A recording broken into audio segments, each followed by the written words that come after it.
साथियों नमस्कार, मैं हूं मुकेश इठारवाल और मेरे यूट्यूब चैनल पर आपका स्वागत है। शिक्षा विभाग से जुड़े हुए नवीनतम अपडेट्स के लिए मेरे चैनल को लाइक एंड सब्सक्राइब करें, बेल आइकन को प्रेस करें जिससे नवीनतम वीडियो का नोटिफिकेशन आपके मोबाइल पर सबसे पहले प्राप्त हो। जी साथियों, आज हम बात करते हैं कक्षा 12 भूगोल प्रायोगिक परीक्षा उच्च माध्यमिक बोर्ड परीक्षा 2021 के लिए नवीनतम दिशा निर्देश। साथ ही हम बात करेंगे अंक विभाजन और मॉडल प्रश्न पत्र। जी साथियों, सभी भूगोल के व्याख्याता जो साथी हैं एक्सटर्नल इंटरनल के लिए वीडियो बहुत ही उपयोगी साबित होगा। साथ ही बच्चों के लिए यह वीडियो साबित होगा। वीडियो को अंत तक जरूर देखें और अपने सभी ग्रुपों के अंदर शेयर करना न भूलें। जी साथियों, हम बात करते हैं माध्यमिक परीक्षा बोर्ड विषय भूगोल विषय कोड 14 है, जिसमें शाला प्रधान बाह्य और आंतरिक परीक्षकों के लिए अनुदेशिका बोर्ड ने जारी कर दी गई है। इस बोर्ड में सामान्य परीक्षा से संबंधित दिशा निर्देश दिए गए हैं। भूगोल विषय के अंदर प्रायोगिक परीक्षा में प्रत्येक पारी में अधिकतम 40 परीक्षार्थियों की परीक्षा आयोजित की जाएगी। लिखित परीक्षा में 20 परीक्षार्थी, समपटल सर्वेक्षण में 20 परीक्षार्थी साथ काम कर सकते हैं और एक दिन में अधिकतम 2 पारियों में परीक्षाएं आयोजित करवा सकती हैं।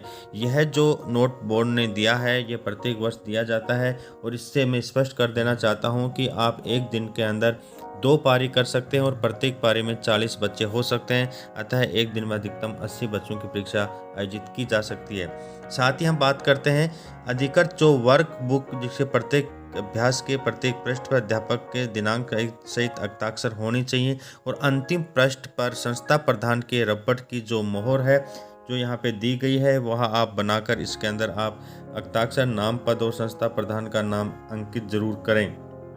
जी साथियों, यहाँ पर हम बात करते हैं प्रायोगिक परीक्षा विद्यालय में पर्याप्त संसाधन हो। 20 छात्रों के समूह हेतु कम से कम 4 समपटल उपकरण होनी चाहिए, अर्थात प्रत्येक समपटल के ऊपर 5 बच्चों का हम अभ्यास कार्य करवाते हैं और परीक्षा में 5 की करवाते हैं। प्रायोगिक परीक्षा के लिए विशेष दिशा निर्देश सामान्य जो हैं आप इसमें पढ़ सकते हैं। यहाँ पर आप देख रहे होंगे बिंदु नंबर 10 में दिया गया है प्रत्येक बैच के लिए प्रश्न पत्र भिन्न भिन्न होगा और एक ही बैच के छात्र लिखित परीक्षा दें और दूसरा बैच समपटल सर्वेक्षण का कार्य करें।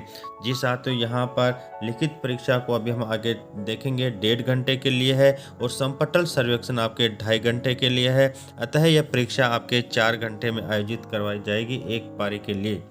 साथियों, यहाँ पर हम बात करें कि परीक्षक प्रायोगिक परीक्षा में छात्रों को योग्यता अनुसार जो आपके अंक प्रदान करें और 27 से अधिक और 11 से कम अंक प्राप्त करने वाले परीक्षार्थियों की उत्तर पुस्तिकाएं आपको पुनः जांच करनी आवश्यक है, जिससे कि आप उसको देख पाएं।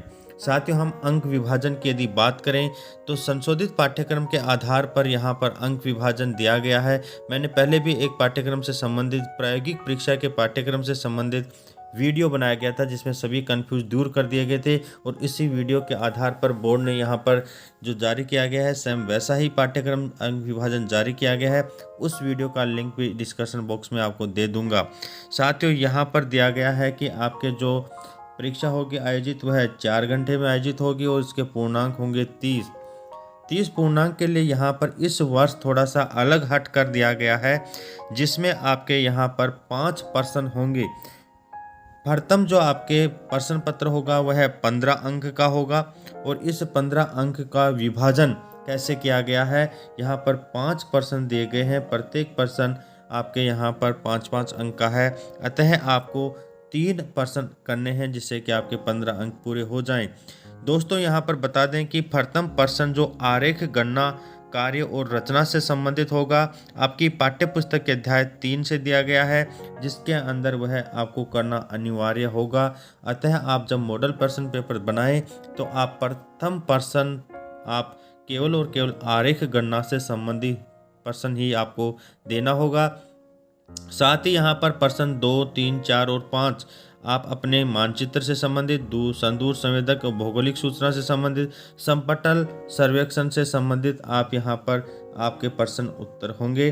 साथ ही यहाँ पर आपका जो प्रश्न संख्या 5 है इसके अंदर आपको 4 टिप्पणियाँ देनी है, जिनमें से किन्हीं 2 टिप्पणियों के ऊपर आपको काम करना है। 2.5 अंक के होंगे जो 5 अंक का होगा। साथ ही हम यहाँ पे देखें कि दूसरा जो आपका अभिलेख रिकॉर्ड संबंधित निर्देश हैं वह आप देख पा रहे होंगे कि अभिलेख से संबंधित जो आपके प्रश्न होंगे यह प्रश्न आपका 6 अंक का होगा। इस 6 अंक के अंदर भी यहाँ पर आपको दिया गया है कि किस प्रकार यह अंक आपको दिए जाएंगे। इसके अंदर आपको अभिलेख को चेक किया है, दिनांक हस्ताक्षर किए गए हैं, साथ ही कार्य शुद्धता और स्वच्छता से किया गया है। आप इसको अच्छे से देखकर 6 अंक का आपका रिकॉर्ड होगा। साथ ही हम देखें कि यहाँ पर आपका अभिलेख से संबंधित मौखिक प्रश्न अर्थात आपका अभिलेख 9 अंक का होगा, जिसमें से 6 अंक आपके अभिलेख को देखकर दिए जाएंगे। साथ ही आप अभिलेख से संबंधित प्रश्न मौखिक वाइवा में ले जाएंगे जो आपके 3 अंक के होंगे। साथ ही हम बात करें संपटल सर्वेक्षण, संपटल सर्वेक्षण भी आपका यहाँ पर 6 अंक का होगा, जिसमें आपके संपटल सर्वेक्षण से संबंधित जो आपको कार्य करना होगा फील्ड में वह आपका सीट 4 अंक की होगी और उससे संबंधित जो मौखिक प्रश्न पूछे जाएंगे वह आपके 2 अंक के होंगे।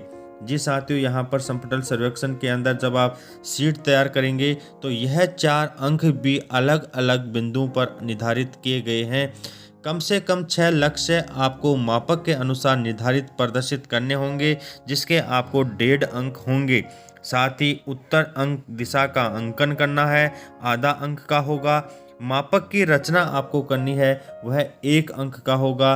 पूर्ण शीर्षक आपको लिखना होगा, आधा अंक का होगा। और संकेत आप बताएंगे, जैसे ये पेड़ है, पोल है, भवन है, तो आप इसको आधा अंक का होगा। इस प्रकार कुल आपके संपटल सर्वेक्षण की जो सीट होगी वह 4 अंक की होगी और यह अंक सभी बैच के आपके जो 5 बच्चे होंगे उनको सम्मान अंक प्राप्त होंगे। लेकिन संपटल सर्वेक्षण से संबंधित जो मौखिक प्रश्न होंगे वह 2 अंक के होंगे और यह प्रत्येक छात्र को पृथक पृथक से दिए जाएंगे। अतः मैं कहना चाहूँगा यहाँ पर आपके 30 अंकों को 15 अंक आपके लिखित पेपर पर आधारित होंगे और 15 अंक आपके अलग अलग आधार पर बांटे गए हैं, जिसमें अभिलेख रिकॉर्ड आपका 9 अंक का है और संपटल सर्वेक्षण आपका 6 अंक का है। इस प्रकार आपको 15 और 15 30 अंक के अंदर इसको बांटा गया है। जी साथियों, में यहाँ पर नमूना प्रश्न पत्र की यदि बात करें तो आप इसको देख पा रहे होंगे कि कुल 3 प्रश्न करने हैं और प्रश्न संख्या 1 अनिवार्य है। प्रत्येक प्रश्न के अंक 5 निर्धारित किए गए हैं। आपको यहाँ पर अपने बच्चों के साथ में इस प्रकार का मॉडल पेपर बनाकर अभ्यास कार्य करवाएं, जिससे कि आप इस बच्चों के साथ अभ्यास कार्य करवाने पर उनको समझ में आ जाए। जैसे यहाँ पर प्रश्न नंबर 1 आपको सरल दंड आरेख दिया गया है और दूसरा इसी प्रश्न संख्या 1 के अंदर अथवा में दिया गया है वर्त आरेख। दोनों में से एक आपको करना होगा। दूसरा प्रश्न मानचित्रांक किसे कहते हैं, मानचित्र के आधारभूत तत्वों का वर्णन कीजिए। तीसरा स्थानीय आंकड़े प्रारूप का वर्णन कीजिए। चौथा आपका संपटल सर्वेक्षण से संबंधित आप उपकरण के बारे में जानकारी ले सकते हैं। 5वां प्रश्न आपका यहाँ पर दिया गया है, जिसमें 2 टिप्पणी देनी है। आपको यहाँ पर 4 टिप्पणियों में से किन्हीं 2 टिप्पणियों के ऊपर आपको काम करना होगा। इस प्रकार मॉडल प्रश्न पत्र के आधार पर आप अपनी तैयारी पूर्ण कर सकते हैं। माध्यमिक शिक्षा बोर्ड के द्वारा 1 अप्रैल से 31 अप्रैल तक आपके बोर्ड प्रायोगिक परीक्षा आयोजित करने की तिथि निर्धारित की गई है। इस निर्धारित तिथि के अंदर आपके पास में एक्सटर्नल इंटरनल के द्वारा यह बोर्ड परीक्षा आयोजित करवाई जाएगी।